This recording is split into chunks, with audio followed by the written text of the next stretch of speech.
বিসমিল্লাহির রহমানির রহিম। 100 কেজি মাছের খাবার তৈরি করতে কোনটা কত পার্সেন্ট দিতে হবে এবং প্রোটিন লেভেলটা আজকে আপনাদেরকে আমি জানিয়ে দেব। 100 কেজি খাবার বানাতে কি কি লাগে। আমার হাতের লেখা খারাপ, সে তো কেউ কিছু মনে করবেন না প্লিজ। আমরা খাবারে অনেক উপাদান দিয়ে থাকি, এখানে নিম্নোক্ত উপাদানগুলো দিব যেগুলো আমরা হাতের কাছে পাই এবং খুব কম খরচে পাই। তো প্রথমে আমরা দেব হচ্ছে শুটকি গুঁড়া, যেটাকে আমরা ফিশ মিল হিসেবে চিনি। তো আমরা জানি যে ফিশ মিলে প্রোটিন থাকে সাধারণত 60 থেকে 62%, আমরা 60% ধরে নিব। প্রথমে প্রোটিন লেভেলটা আমরা লিখে নিচ্ছি। তো শুটকির গুঁড়া দেব হচ্ছে আমরা মাত্র 20 কেজি, কারণ আমরা এখানে প্রোটিন লেভেলটা ভালো মানের একটি খাবার তৈরি করব। 20 কেজি। এখন 20 কেজি শুটকির গুঁড়াতে প্রোটিন থাকে হচ্ছে কত পার্সেন্ট সেটা দেখব। তো পার্সেন্ট বের করার জন্য আমরা এই 20 কেজি গুণন 60% যদি আমরা দিই তাহলে আমাদের প্রোটিনটা বের হয়ে আসবে, তাহলে আমাদের 12% প্রোটিন থাকবে। আচ্ছা, এরপরে আমরা দিব উল্লেখযোগ্য হচ্ছে রাইস ব্রান।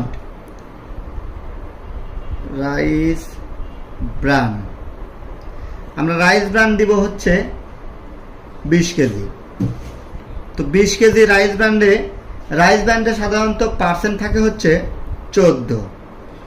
তো আমরা 20 যদি 14 দিয়ে গুণ করে পার্সেন্ট বের করি তাহলে আমরা সহজেই পেয়ে যাব পার্সেন্টটা হচ্ছে 2.8%। আচ্ছা, এরপরে আমরা দিব হচ্ছে খোল, যেটা আমরা সবাই খুব সহজে পেয়ে যাই। খোল দিব হচ্ছে আমরা সয়াবিন খোল দিতে পারি, সরিষা খোল দিতে পারি। তো আমরা সয়াবিন খোলটা আমরা পরে দিব, আমরা আগে সরিষা খোলের হিসাবটা দিব। তো সরিষা খোল আমরা দিব মাত্র 32 কেজি। এখন এই সরিষা আমি সংক্ষেপে লিখলাম, সরিষা খোলে আমরা জানি প্রোটিন থাকে হচ্ছে 34%। তো যেহেতু আমরা 32 কেজি দেব, 32 কেজি যদি আমরা 34 দিয়ে পার্সেন্ট করি তাহলে 10.88 আসবে, 88% প্রোটিন থাকবে। এরপরে আমরা দিব হচ্ছে সয়াবিন খোল। আমরা হচ্ছে সয়াবিন খোল একটু পরিমাণে কম দেব। সয়াবিন খোলটা আমরা ফ্যাটেনিং এর জন্য বিশেষ করে দিই, দ্রুত ফ্যাট আসবে। তো সয়াবিন খোলে প্রোটিন থাকে হচ্ছে 42%। তো সয়াবিন খোলটা আমরা কম দেব, মাত্র দেব হচ্ছে 8 কেজি, কারণ এটার দাম অনেক বেশি। 8 কেজি সয়াবিন খোলে 42% প্রোটিন থাকলে আমাদের প্রোটিন লেভেলটা আসবে 3.36। আমি এটা ক্যালকুলেশন করে নিচ্ছি, আপনারাও নেবেন। আমি শর্ট করার জন্য ক্যালকুলেশনটা আপনাদেরকে দেখাচ্ছি না, মুখে বলে দিচ্ছি। এরপরে আমরা দেব হচ্ছে অ্যাঙ্কর ডাউলে আমরা জানি যে অ্যাঙ্কর ডাউলেও 42% প্রোটিন থাকে, কিন্তু দামে তুলনামূলকভাবে কম।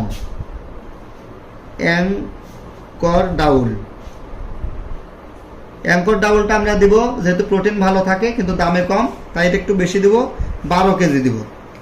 এদের 12 কেজিতে প্রোটিন লেভেলটা থাকবে সাধারণত 5.4%। এরপরে আমরা ডিওআরবি দিব, ডিওআরবি। এটা দাম কম, এটা আমরা পরিমাণে বেশি দিতে পারি, কিন্তু আমরা এখানে 100 কেজি মেলানোর জন্য এই ডিওআরবিটা দিব মাত্র 8 কেজি, খাবারের মানটা ভালো করার জন্য। যেহেতু আমরা এখানে রাইস ব্রান দিচ্ছি সেহেতু ডিওআরবিটা আমরা তুলনামূলকভাবে কম দিচ্ছি। আপনার তাহলে রাইস ব্র্যান্ড যদি না দেন সেক্ষেত্রে ডিআরবিটা বাড়ায় দিতে পারেন। ডিআরবিতে থাকে 18% প্রোটিন। তো রাইস ব্র্যান্ডের প্রোটিনটা কম, রাইস ব্র্যান্ডের দাম কম, কিন্তু আমরা ডিআরবিতে প্রোটিন বেশি, দামও বেশি।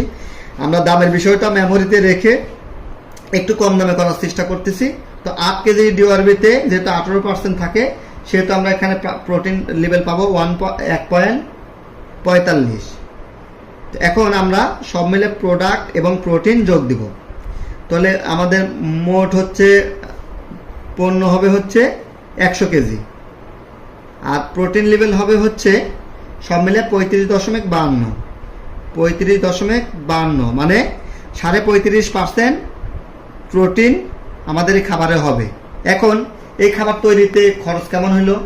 এই খাবার 100 কেজিতে তৈরি করতে আমার খরচ হবে হচ্ছে 5,500 টাকা প্লাস মাইনাস 5,500 টাকা। তাহলে যদি এটাকে আমরা 100 দিয়ে ভাগ দিই, ভাগ যদি দিই 100, তাহলে আমাদের দাম আসে হচ্ছে 55 টাকা কেজি। এখন এই খাবারটা কাদেরকে খাওয়াবেন? পাঙ্গাস, তেলাপিয়া, মাগুর বা আপনারা হাই প্রোটিনের যে মাছগুলো আছে সেগুলোকে আমরা খেতে পারি, যে দ্রুত ফ্যাটেনিং করানোর জন্য, মোটা করানোর জন্য। এটার সঙ্গে আপনাকে কিছু মেডিসিন মিক্সড করতে হবে। কিছুই যদি না দিতে পারেন, অন্তত এনজাইম, হজমের ওষুধটা দিবেন। এনজাইম বা সুপারজাইম, এই মেডিসিনটা প্রতি কেজি খাবারের সাথে 1 কেজি খাবারে 2 গ্রাম এনজাইম দিবেন।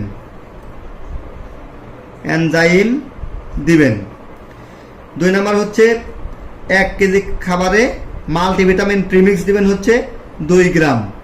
প্রিমিক্স বা মাল্টিভিটামিন এলে কি ভিটামিন, তো এই এনজাইম আর এটা যদি 100 কেজিতে দেন তাহলে 100 গ্রাম করে লাগতেছে। তো এনজাইমের দাম যদি আমি 100 গ্রাম ধরি আর ভিটামিন যদি 100 গ্রাম ধরি, তাহলে অলমোস্ট আবার 350 টাকার মতন লাগবে, অর্থাৎ পার কেজিতে 3 টাকা বেড়ে যাবে। তো এনজাইম আর প্রিমিক্স দিয়ে যদি দিই তাহলে আমার খাবারের দাম পড়বে 58 টাকা কেজি। প্রোটিন থাকবে হচ্ছে তখন 37%, কারণ এই যে এনজাইম আর প্রিমিক্স দেওয়ার কারণে পার্সেন্ট বেড়ে যাবে। তাহলে 58 টাকা কেজি পড়বে। এটাকে যদি আমরা 25 কেজির চিন্তা করি, যেহেতু 25 কেজির বস্তা, তাহলে দাম অনেকটাই আসে। আমি একটু ক্যালকুলেশন করি, 25 গুণন 58 টাকা, প্রায় 25 কেজি বস্তা খাবার